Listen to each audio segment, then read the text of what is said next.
आपका यहाँ पर काम है, आप एक जूलॉजिस्ट हैं, Guinness book of world record में आपका नाम है और ग्लोबल वार्मिंग के ऊपर आप बहुत रिसर्च कर रहे हैं। और जो अपना लद्दाख फंदे सोक्सपा है, शुरू से ही सन 1997 से लेकर के आप हमारे साथ जुड़े हुए हैं। आज आपका जो विषय है ये आज आपको समझाएंगे। जो विषय है तो डॉक्टर साहब से निवेदन करता हूं कि वो आज पर्सनालिटी डेवलपमेंट कैंप में आए हुए 4 विद्यालयों से 4 राज्यों के 4 स्टेट्स के हमारे पास यहाँ पर स्टूडेंट्स हैं और +2 तक के स्टूडेंट्स हैं। और उसके बाद भी अपने बीच में 2 कार्यकर्ता वरिष्ठ हैं, उनमें से कार्यकर्ता अपने राजस्थान से यहाँ पर आए हैं। आप डॉक्टर साहब से निवेदन करता हूँ कि आप सभी को, हम सभी को आपका मार्गदर्शन रहे। Doctor Ritesh Arya ji.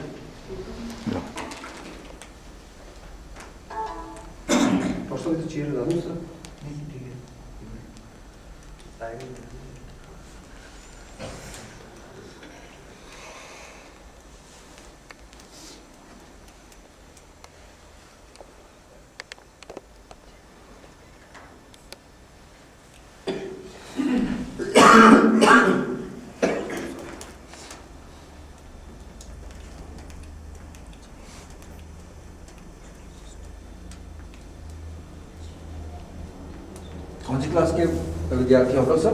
7 to +2 तक। चलो बहुत अच्छा है। डॉक्टर साहब से निवेदन करूंगा कि हिंदी इंग्लिश में आप बोल सकते हैं, किंतु हिंदी इंग्लिश मिक्स चलेगी तो भी कोई दिक्कत नहीं। हिंदी में बोलने से चलेगा ना? इंडिया, मेडागास्कर और इसके साथ जुड़े हुए श्रीलंका, ये सारा लैंड एक साथ था, अफ्रीका के साथ जुड़ा हुआ था। इस सारे लैंड मास को हम बोलते थे गोंडवाना लैंड।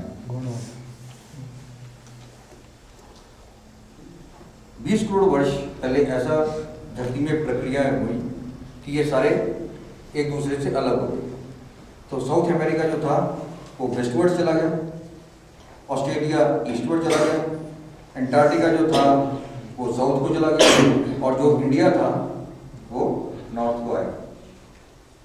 तो उस समय का अगर हम एनवायरनमेंट देखें तो क्या था, इस उधर कोई आदमी नहीं रहता था, उसमें मैमल्स नहीं थे, स्तनधारी जीव कोई नहीं था।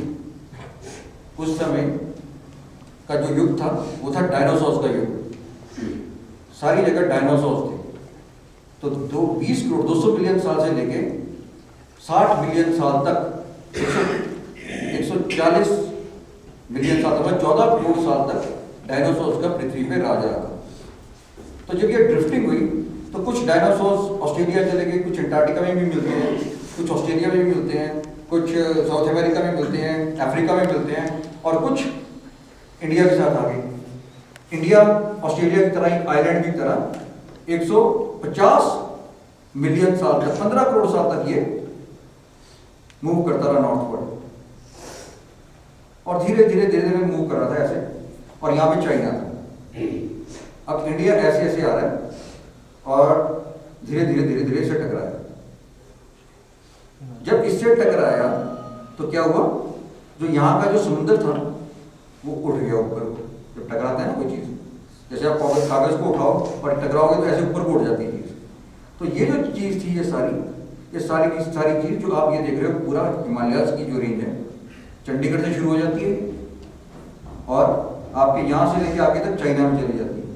तो ये सारी की सारी जो उत्पत्ति है हिमालयाज की, ये सारी की सारी उस टकराव के कारण।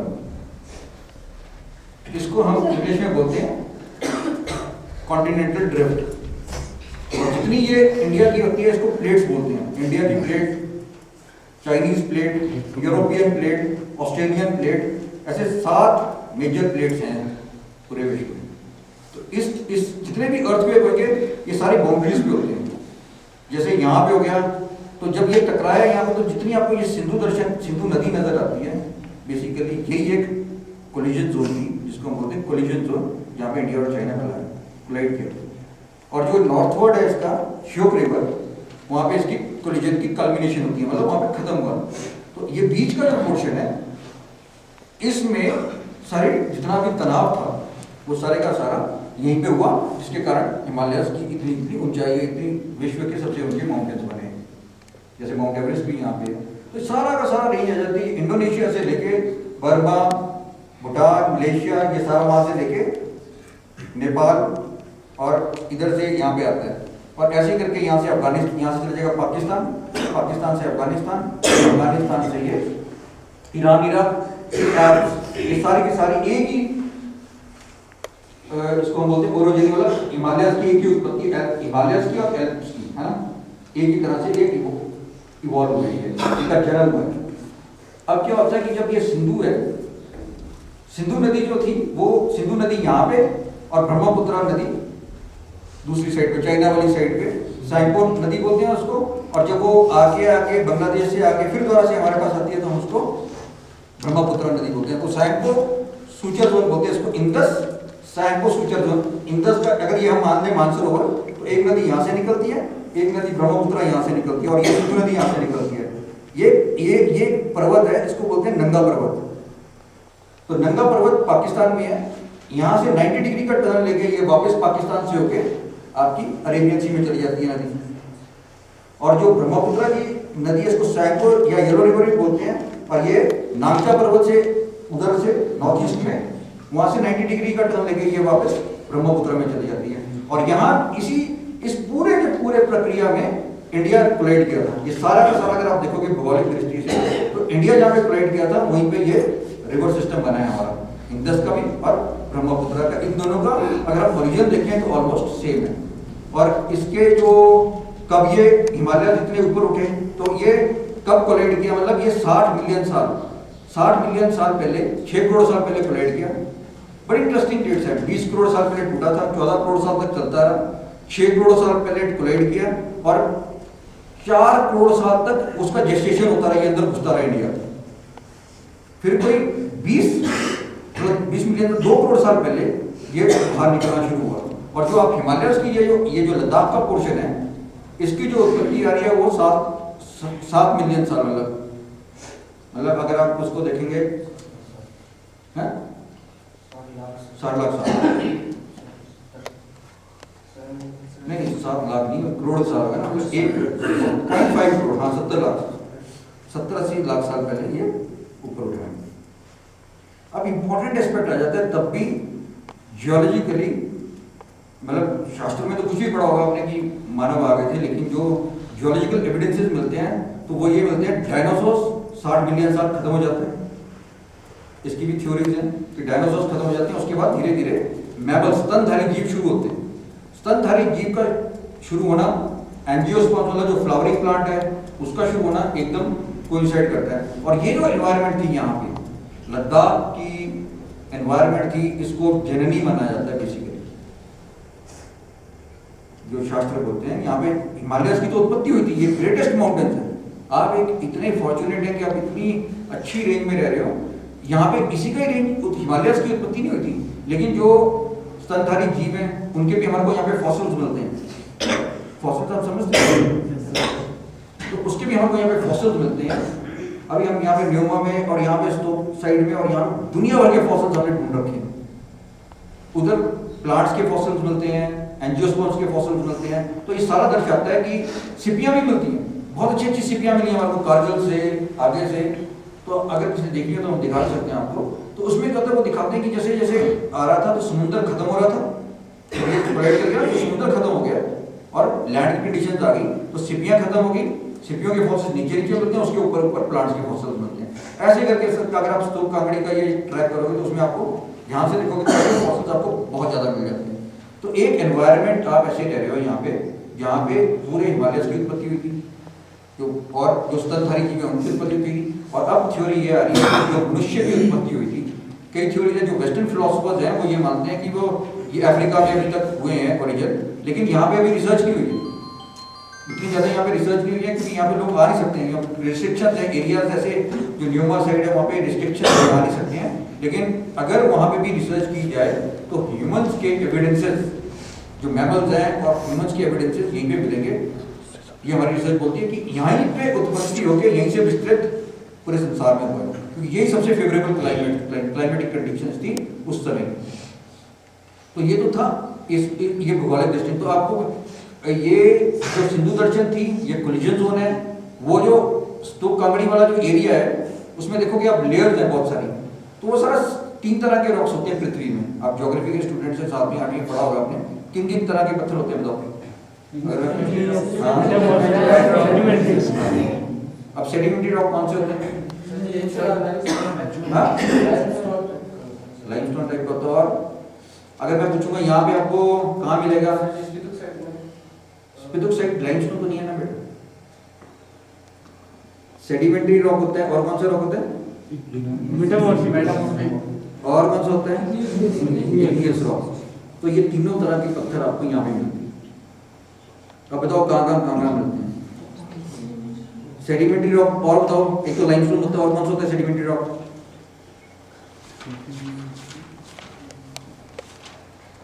Sandstone, siltstone, clay, limestone. तो ये जो जितने भी तरह के पत्थर है ना, ये सारे आपको मिल जाएंगे। जो सैंडस्टोन, सिल्टस्टोन, शेल है, ये सारा सीक्वेंस मिलता है आपको स्टोक में, जितने भी आपको मिलते हैं। और जो क्ले का सीक्वेंस है, जो गंपा मिट्टी है, उसको क्ले बोलते हैं। तो ये सारे सेडिमेंट्री सीक्वेंस है। अब और जो लाइमस्टोन है वो कहाँ मिलेगा? खलचर साइड, खलसी साइड, ये ना खल से है ना, इधर से जब जाएंगे बुद्धखरपुर साइड में, उधर लाइमस्टोन के अच्छे डिपॉजिट्स हैं। इस तरह से आप लोग जब अपनी पढ़ाई करोगे ना बेटा, तो आपको बहुत अच्छा लगेगा कि लद्दाख में रह रहे हो आप, इतना रिच रिसोर्सेज हैं यहाँ पे, इतने मिनरल्स हैं। तो एक तरह के तो ये हो गए सेडिमेंट्री। दूसरा कौन सा होता है? इग्नियस का क्या मतलब होता है? और अच्छा, सेडिमेंट का क्या मतलब होता है पहले तो? सेडिमेंट्री रॉक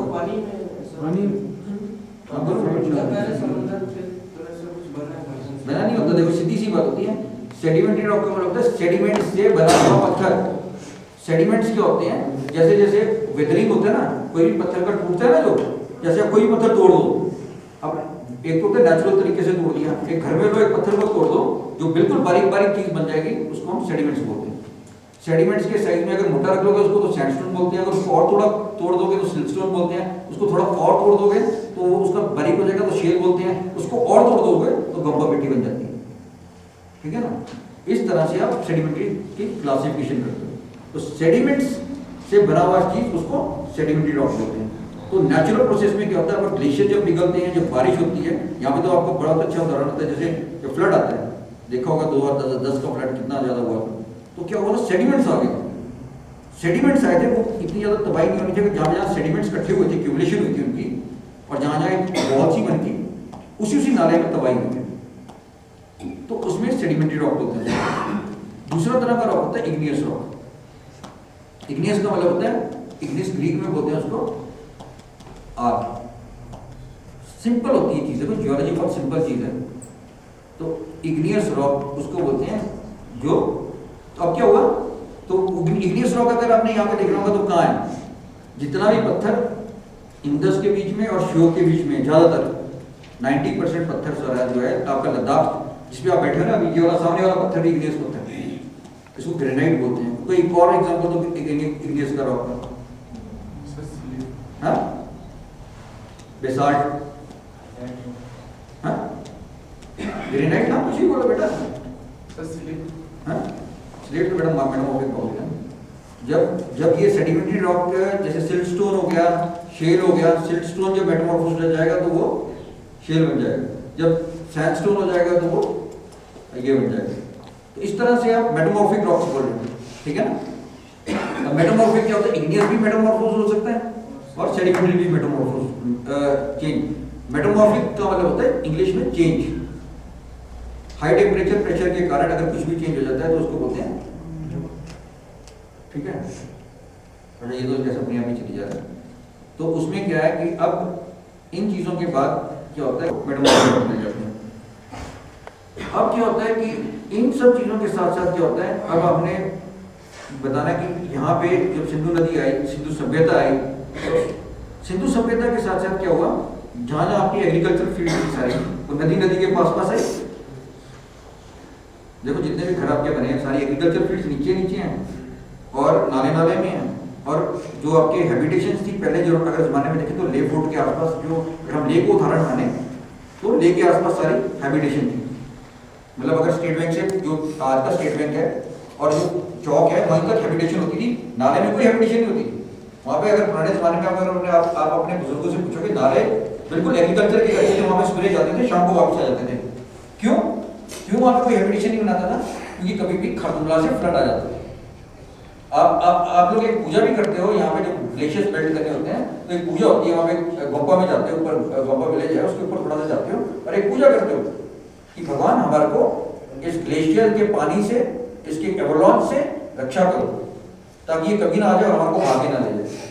लेकिन अब क्या हो गया, जैसे जैसे टाइम चेंज होता रहा, वो विजडम चेंज होता रहा, अब पॉपुलेशन इतनी बढ़ती गई और हर कोई ले में आना चाहता है। अब उसके कारण क्या हुआ, वहां पे जाके सबने बस्ती बसा दी, नालों में बस्ती बसा दी।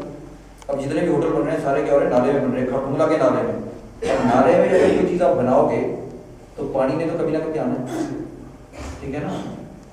अब जो पुराने जमाने में क्या है, देखो आपका ले फोर्ट है, अब क्या है कि ये जो अर्थ, एक और चीज मैंने बताया, जैसे भूचाल आता है ना, कोई दुनिया भर में भूचाल आएंगे तो इन स्टेट बाउंड्रीज के अलॉन्ग आते हैं, क्योंकि भूचाल नहीं आता है। जैसे हम सांस लेते हैं, नाक से लेते हैं, आंखों से देखते हैं, वैसी धरती भी सांस लेती है, वैसी धरती भी सांस लेती है। हर एक पत्थर का अपनी अपनी कहानी होती है। आप पत्थर को देख के पूरी कहानी बता सकते हो उसकी कि कैसी है। तो ये क्या होता है कि अगर हमने दुनिया का सबसे बड़ा अर्थक्वेक करना है तो ये इंडस के अलॉन्ग है, ये टकरा रहा है, क्योंकि ये सबसे ज्यादा थ्रस्टिंग यहाँ पे हो रही है इंडिया प्लेट, बाकी इतनी ज्यादा कहीं पे थ्रस्टिंग नहीं दुनिया में जितनी यहाँ पे हो रही है। अभी भी इंडिया नॉर्थवर्ड मूव कर रहा है, चाइना के नीचे जा रहा है, लेकिन यहाँ पे हो रही है एक्यूमुलेशन। तो ये क्या होता है, एक्यूमुलेशन होती रहती है, प्रोसेस जारी रहता है। जैसे हम जी रहे हैं, एक जैसे हम आप इतने साल के हो गए, थोड़े साल बाद क्या होगा, आपका साइज बढ़ना खत्म हो जाएगा, लेकिन क्या होगा, आपकी ग्रोथ फिर भी हो रही है, आप उम्र से बढ़ रहे हो। लेकिन ऐसी धरती में क्या होता है, माउंटेन और हिमालय जितनी इनकी ग्रोथ होनी की होगी है, लेकिन इनका प्रोसेस चल रहा है अभी, ये जीवित है। अब क्या करेंगे, फिर धीरे धीरे क्या होगा, इसको प्रेशर बिल्ड हो जाएगा, फिर ये तब रिलीज करेगा। हम भी होता है ना, कई बार उम्र तो हमारी बढ़ गई है, फिर बाल झड़ने शुरू हो जाते हैं, फिर वैसे वैसे हो जाता है, फिर गिरना शुरू हो जाता है, दांत झड़ने शुरू हो जाते हैं, फिर बंदा मर जाता है। ऐसे ये पत्थर मैनेजमेंट स्ट्रक्चर्स थे उस टाइम के। तो जब उन्होंने क्या देखा कि जब हैबिटेशन अगर चलो यहाँ पे ज्यादा बन गए, तो चोगलमसर से मैं देता हूँ, क्योंकि आप लोग सब चोगलमसर में रहते हैं ना, चोगलमसर वाला आपने फ्लड भी देखा होगा। तो जो मने वॉल थी वहां से उसके नीचे हैबिटेशन बनाई, उसके ऊपर कोई हैबिटेशन नहीं थी पहले। तो जब 1600 में उसने बनाया तो उसने क्या किया, दीवार बनाई लंबी सी, जिसकी कोई 600 मीटर या 700 मीटर लंबाई है, 11 मीटर चौड़ा है और कोई 7 मीटर लंबाई है, 7 लंबाई है, ऊंचाई है। अब क्या होता है कि कोई भी फ्लड वहां से आएगा, आपके जो चोगलमसर गांव है उसको टच नहीं कर सकता, क्योंकि वो फ्लड आएगा, आप देखोगे वो ऐसे ही बना हुआ, वो सारा रोक देगा। तो 400 सालों तक उसने आपकी रक्षा की, उसको मनेवॉल कह दिया। फिर लोगों ने उसको पूजना शुरू कर दिया, क्योंकि उसका 400 सालों में सिग्निफिकेंस भूल गए कि यार क्यों बनाया गया था। लोगों ने सोचा ये पूजा के लिए बनाया गया था, तो उसने मने के पत्थर रख दिए। चलो पूजा के लिए भी है, क्योंकि उससे वो लोग गाँव बना रहता था, इकट्ठा रहता था, और हर रोज उसकी प्रोटेक्शन करते थे। कहीं से लीक तो नहीं हो रहा, उसमें 6 थे पहले, तो ताकि पानी निकल जाए उसके। फिर लोगों ने क्या किया, जब ये सड़क बनाई, वो 6 ही बंद कर दिए उसके, ताकि जब पानी आएगा तो पानी छेदों से निकल जाए, जो मिट्टी आएगी तो वहां पे रुक जाए। तो आपका वो डिजास्टर मैनेजमेंट स्ट्रक्चर हो गया। जब ये ले में फ्लड आया था, उधर बीमारी था, उसके साइड कुछ उसी का इस साइड जो था वो पूरा गया। देखो ऐसा है कि एक इंपॉर्टेंट चीज आती है जो डिजास्टर मैनेजमेंट स्ट्रक्चर से पहले, चाहे वहां पे देख लो, फिर आप हेमीज में जाते हो, ये हो ना सारे हेमीज में देखोगे तो ऐसा ही है कोई भी स्ट्रक्चर, उसके परपेंडिकुलर रिवर इंदस ये है, उसके परपेंडिकुलर है।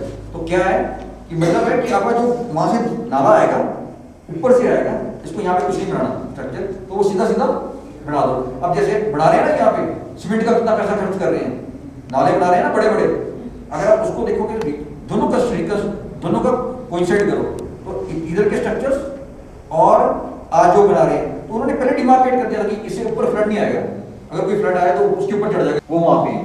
और ले चोगलमसर के बाद आपका इंपैक्ट सारा उधर भी देखा गया था, जब है ना, वो भी काफी बड़ा नाला है, तो सारा का सारा ले पहले से तरफ ना आ जाए, इसलिए उसकी इंटेंसिटी को रोकने के लिए वो स्ट्रक्चर्स बनाए गए थे, वाइट वाइट मैक्सिमम स्ट्रक्चर्स वहां पे बनाए गए हैं।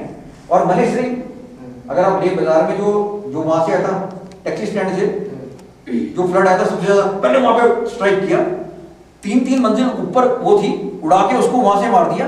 तो जहां जहां ये पुराने आपके वाइट स्ट्रक्चर्स बने हुए वो डिपिक्ट करते हैं कि यहाँ पे बहुत पहले फ्लड आए थे, 400 साल से पहले या 500 साल से पहले वहां पे फ्लड आए थे। इसकी साइक्लिसिटी होती है फ्लड्स की, ये नहीं कि मैंने कभी भी आ जाएंगे, कभी नहीं आएंगे, इसकी साइक्लिसिटी है। तो मनीसरिंग देखो आप, तो वहां पे सबसे ज्यादा फ्लड आया था और उसके 500 साल बाद फिर आया, आपने फिर वहीं पे बना देने स्ट्रक्चर्स। तो मतलब आपके एंसेस्टर्स ने, हमारे एंसेस्टर्स ने सब कुछ पहले बता रखा है कि ये है, ये बच्चों इससे आगे ही बनाना, ये नाला है, इससे आगे बनाओगे तो ये पहले भी यहाँ पे काफी कैजुअलिटीज होती है, इसलिए हमने ये सिंबॉलिक बनाया है।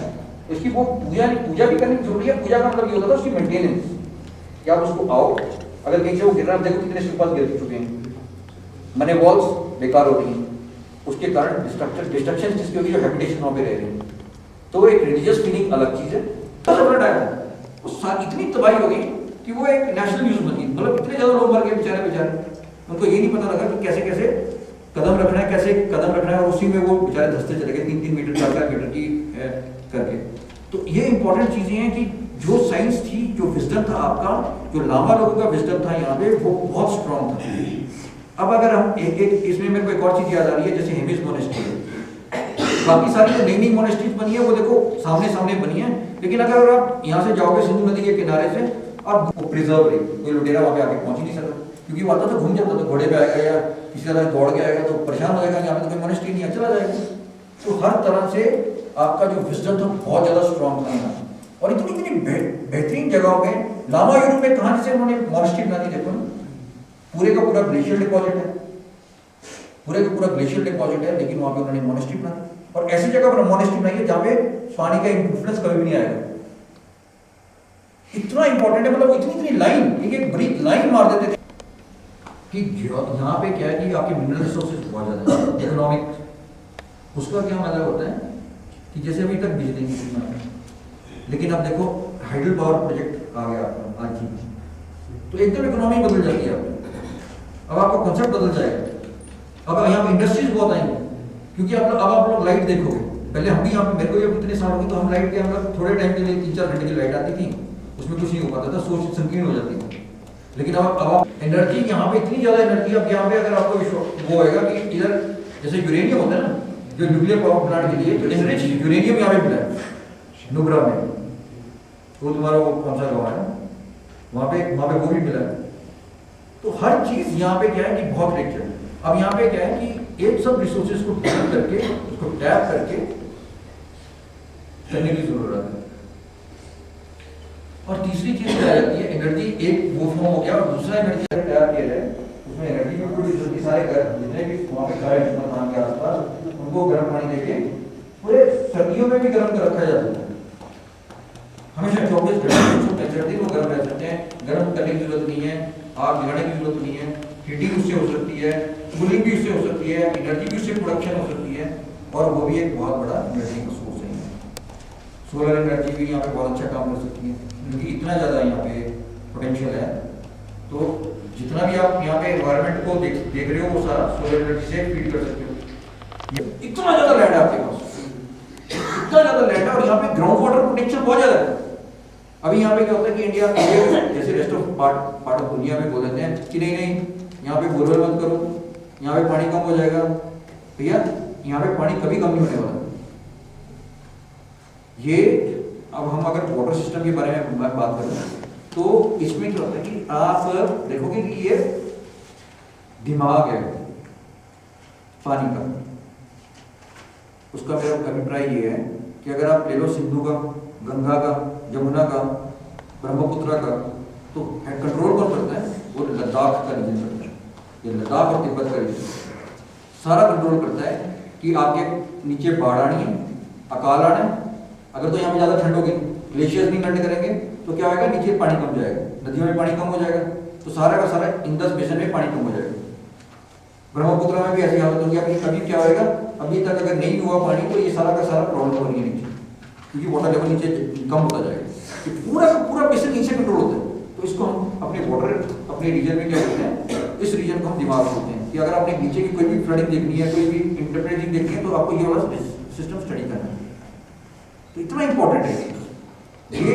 इधर अगर पानी कम हो गया तो आप समझ लो पूरे नॉर्थ इंडिया में जितने भी रिवर्स मैंने बताए हैं, जो नहीं बता पाया हूँ, वो सब रीजन्स में अकाल पड़ जाएगा। तो इधर पानी की कोई कमी नहीं है। एग्रीकल्चर अगर यहाँ पे देखो, लैंड कितना स्टॉक में इतना बेकार खाली पड़ा हुआ लैंड है। क्यों पड़ा हुआ है? क्योंकि वो सोचते हैं इको-फेक कैनाल से पानी आएगा तभी यहाँ पे इरिगेशन हो सकती है। जबकि हर जगह यहाँ पे सोलर पंपिंग से बोर करके, ग्राउंड वाटर टैप करके पानी निकालो। जब आप एक चीज यहाँ से आ रही है, खड़दुंगला से पानी चला हुआ है, कभी खत्म हो नदी आपके ऊपर से जो नाला आ रहा है, कम हो गया ना, थोड़ा सा कम हुआ ना। जब तक ग्लेशियर रहेगा पानी तो ऊपर से नीचे को आएगा, तो कम क्यों होएगा आपका पानी? यहाँ से भी आपने बोरवेल लगाया, फिर भी वो नीचे जाएगा। यहाँ पे उसको यहीं पे करके यहीं पे छोड़ दो ना, जैसे बाथरूम चेंज आके सीवरेज तो नीचे गया ना आपको, किसको नहीं गंदा नहीं ना होता, क्योंकि आपको थिक सेडिमेंट्स भी है ना। सिस्टम क्या होता है, जो नेचर का सिस्टम होता है ना, वो प्यूरिफाई कर लेता है अपने आप। अगर मैं यहाँ से गंदा पानी यहाँ से भेजूंगा, अगर यहाँ पे आके बोरवेल लगेगा, तो ये सेडिमेंट्स आपके फिल्टर कर देंगे सारे। आप समझ रहे हो?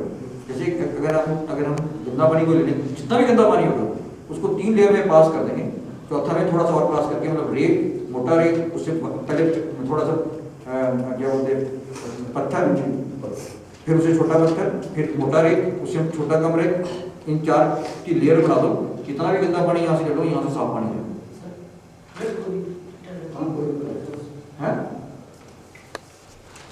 नहीं पूछो बेटा, पूछो, पूछने में कोई शर्माई नहीं होती, क्योंकि एक बार पूछोगे तो डाउट क्लियर हो जाता है। 100% इक्वलाइज सारा साफ हो जाता है। देखो ना, आपका कौन सा यहाँ पे सिस्टम है, यहाँ ठीक है ना, तो ट्रेडिशनल सिस्टम होता है आपका भी, तो वैसे ही जाता है सारा।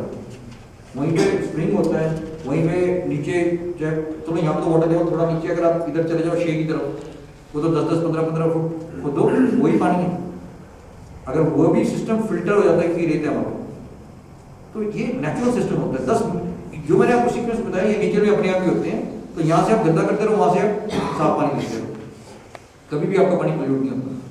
नहीं तो अगर हाँ प्रॉब्लम है, अगर आपका ग्राउंड वाटर से आपका सीवरेज जो फ्लश सिस्टम आ रहा है, अगर कहीं वो लीक हो गया, जैसे छुबी एरिया में, छुबी एरिया आपका उसको नहीं छेड़ना चाहिए था। वहाँ पे क्या है कि वो वाटर लेवल 5 फीट पे है। अगर वहीं पे टॉयलेट का पानी मिक्स हो गया और वही पानी आपने पी लिया वहाँ पे, क्योंकि वाटर टैंक भी बन गया और वही डिस्ट्रीब्यूट हो गया, तो उसमें अगर इकोलाई आ गया, और इकोलाई कंपैटिबल नहीं हुआ, क्योंकि अंग्रेजों का इकोलाई अलग है। वो शुरू तो करेगा यार, फिर धीरे-धीरे वो खत्म होते जाएगा। नहीं, कभी नहीं खत्म होगा। खत्म कैसे हो गया यार? वो तो उसके ऊपर, तो जो स्टोक का ग्लेशियर था, ये खड़दुंगला का ग्लेशियर था, ये आपका स्पितुक तक था। अब ये 11,714 सालों में जा जाके ऊपर तक रह गया, कन्फाइन हो गया ऊपर तक, है ना। तो ये पीछे तक गया, रिसीड किया, ये ग्लोबल वार्मिंग की एज में है।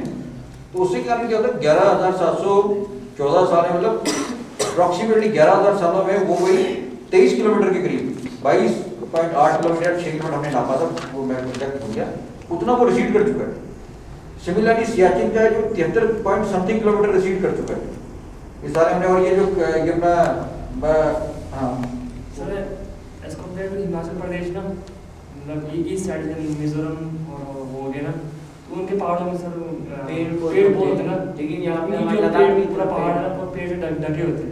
हिमाचल प्रदेश देखा जाए तो हिमाचल में सारे में नहीं, अगर आप अगर पहाड़ मनाली से नीचे की बात करोगे तो मनाली तक है ना। और उसमें क्या होता है, इंपॉर्टेंट एस्पेक्ट ये आता है कि ये जो कंडीशन है हमारी, इसको हम बोलते हैं टेम्परेट। अब आपको लैटिट्यूड और लॉन्गिट्यूड पता है? Yes sir. तो लैटिट्यूड और लॉन्गिट्यूड क्या होता है, ये हमारा जो इंडिया है वो हमारा ट्रॉपिकल सब ट्रॉपिकल क्लाइमेटिक कंडीशंस में आता है, और जो लद्दाख का रीजन है वो टेम्परेट क्लाइमेटिक कंडीशंस में आ जाता है। अब आप उसका मतलब समझ लो क्या है? नहीं, क्या होता है मतलब, पहले बताओ मेरे को, ट्रॉपिकल क्या होता है? नहीं, इक्वेटर से ऊपर टेम्परेट क्लाइमेट कंडीशंस भी तो ये है, ऊपर ही आ रही है, बीच में होता है। तो इंपॉर्टेंट चीजें, ये सारी चीजें मैं बोल रहा हूँ, ये आपके ये बिल्कुल सिंपल तरीके से बता रहा हूँ।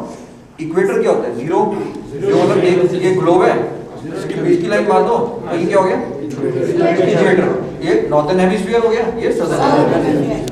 उसके बीच में अगर डिग्रीज होती है 0 से लेके 90 तक, 0 से लेके 90 तक यहाँ पे, 0 से लेके यहाँ तक है, 0 से यहाँ तक है, ठीक है ना। अगर हम 0 से लेके 23.5 तक जाएंगे, Tropic of Cancer, Tropic of Cancer आ जाएगा, ट्रॉपिक ऑफ कैप्रिकॉर्न नीचे आ जाएगा। इसको नाम दिया है बेटा, आपको समझना, ये रटना पड़ता है, हमने भी रटे थे, लेकिन आपको ये पता नहीं कितने से ऊपर। इसको ट्रॉपिकल क्लाइमेट बोलते हैं, ना तो ज्यादा गर्मी होती है यहाँ पे, ना ज्यादा ठंड होती है, ठीक है ना। इसके ऊपर जाने से क्या होता है कि जो सन की रेडिएशन है सब कुछ इफेक्ट करती है, तो यहाँ ठंडा शुरू हो जाता है। ठंडे शुरू होने से क्या होता है, यहाँ पे ठंड ज्यादा रहती है, बर्फ ज्यादा रहती है यहाँ पे। इसको हम टेम्परेट क्लाइमेटिक कंडीशन बोलते हैं। तो यहाँ पे सदर्न हेमिस्फीयर में जैसे ऑस्ट्रेलिया आ जाएगा, वो भी टेम्परेट क्लाइमेटिक कंडीशन में आ जाएगा, ठीक है ना।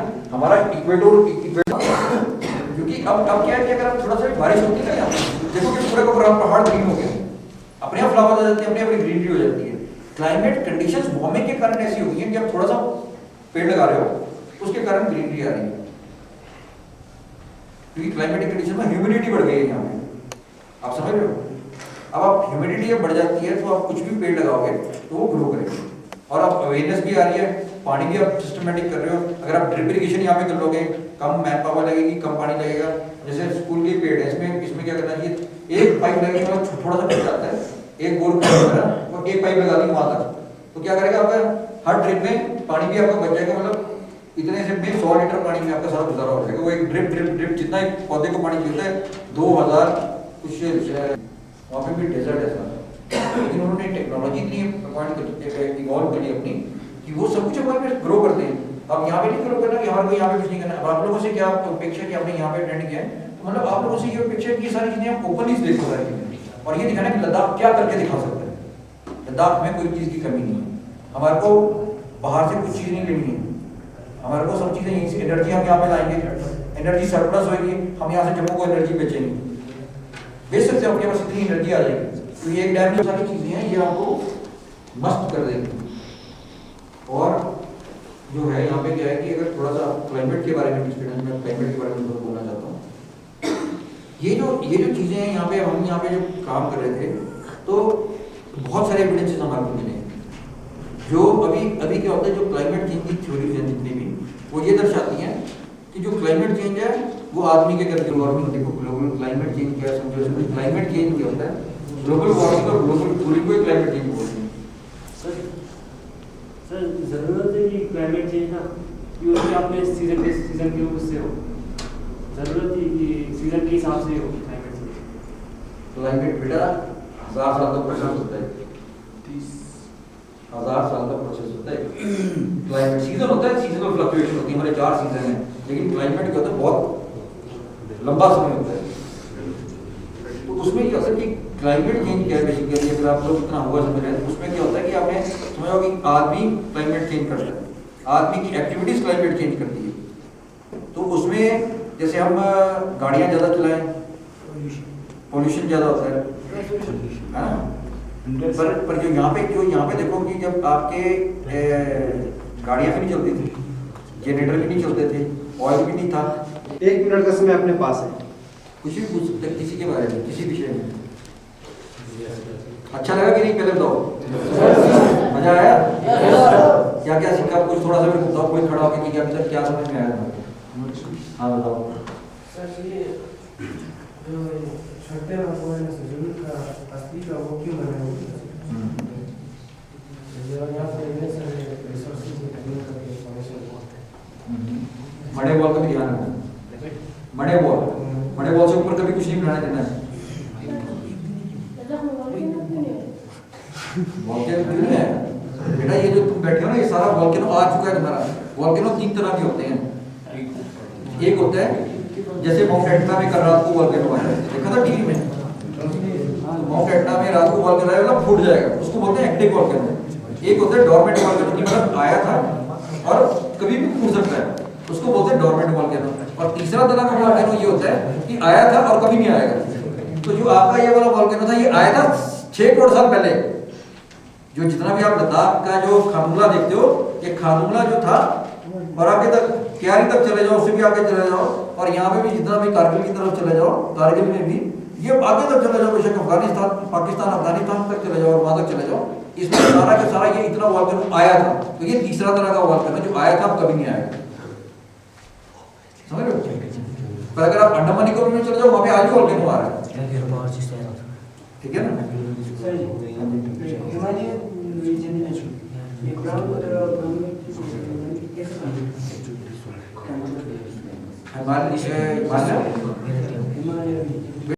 सिर्फ ग्लेशियर यहाँ पे इस करके कंट्रोल करता है। अगर यहाँ पे ज्यादा ग्लेशियर मेल्ट करके उसके फ्लड आ जाएगा, कम किया तो वहाँ पे इलेक्ट्रिसिटी प्रोडक्शन, एग्रीकल्चर प्रोडक्शन सब खत्म हो जाती है, पानी के हाहाकार बढ़ जाते हैं। और कुछ बेटा? Last question. अगला क्लास हमारा लेट हो रहा है, 10 मिनट लेट हो चुके हैं। बस हमारे अर्थ का हुआ ना, एक सन का एक टुकड़ा से हुआ था, तब पूरा बारिश आकर पूरा वाटर ओशन भी बढ़ गया। तब वहाँ पर तो तब टाइम तो इवापोरेट नहीं होगा, तब बारिश तो कहाँ से होगी? बड़ा अच्छी प्रश्न है। पहले क्या था, जब ये जैसे हमारा सूरज का अंश आया, फिर सूरज पहले क्या है, भी गैस है। ज्यादातर उसकी जो फ्यूजन है, जो सूरज की एनर्जी आती है, क्या से आती है? हाइड्रोजन की फ्यूजन से आती है। हाइड्रोजन और हीलियम है बेसिकली। तो हाइड्रोजन जब टूटता है, इतनी ज्यादा एनर्जी आ जाती है कि अभी आप देख रहे हो कितना बड़ा टेम्परेचर और कितना ज्यादा उसमें एनर्जी है। वैसे ही जब टूटा था सारा, तो जो जैसे जैसे गैसेज जितने भी हैं सारी, वो ठंडी होती गई, तो उससे ये धरती बनती गई। धरती में जैसे अलग अलग केमिकल्स की कॉम्बिनेशन से ये अलग अलग एलिमेंट्स बनते गए, और वैसे ही ठंडी होती गई तो पानी बनता गया। तो पहले एक तरह से ये समुद्र था। धीरे धीरे जब धरती ठंडी हुई तो कुछ लैंड में बदल गया, कुछ समुद्र बन गया, पानी बन गया। तो पहले एक ही लैंड था, जैसे अभी इतना नहीं था, उसको पेंजिया बोलते थे। एक लैंड था, उसको पेंजिया बोलते थे, और एक ओशन था, उसको पैंथलासा बोलते थे। ये दो नाम थे, पेंजिया